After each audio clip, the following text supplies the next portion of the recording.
You know, the fact that a bunch of MAGA loyalists thought this was some kind of victory doesn't surprise me. Those people are dumber than shit. And I mean that as to imply that actual fecal matter has more intellect than they do. But what is concerning is how many people don't realize how serious this is, what a problem this could be for us with like international diplomacy. I mean, Donald Trump's body language and the way he addressed him is aggressive and condescending. And this is how other world leaders received President Zelensky.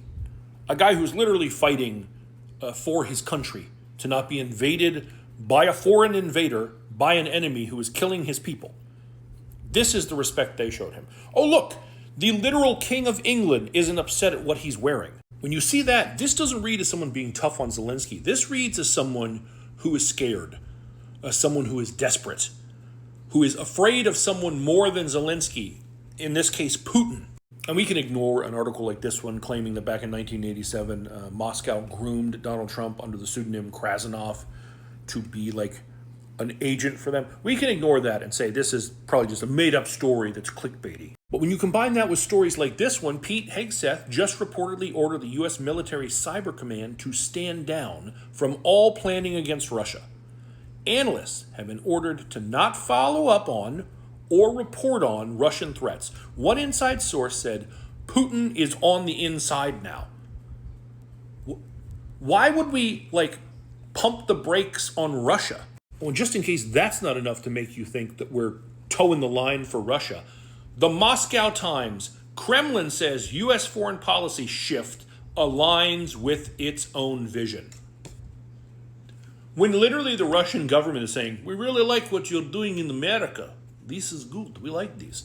That's not good. And what's even crazier is how many Americans who just a short while ago would have been like, boo, Russia, are now on board for this. This user on TikTok, the Necessary Conversations, been having conversations with his Trumper parents.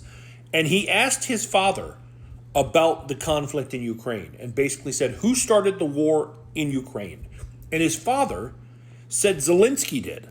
Who started the war in Ukraine? Zelensky started the war so that he could clean up. What was the first action he took to start the war? He went and got all those missiles and shit from the United States of America and prompted Moscow to defend itself. By invading his country? No, he had already started the invasion behind the curtain. He started the invasion of his own country? Yes.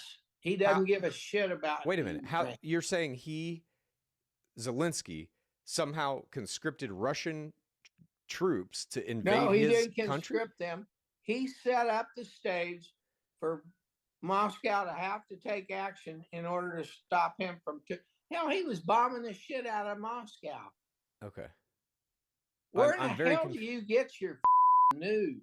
That guy absolutely sat in Rocky IV and cheered when Rocky knocked out Ivan Drago. That guy, to this day, I'm willing to bet, uses the term commie as a negative.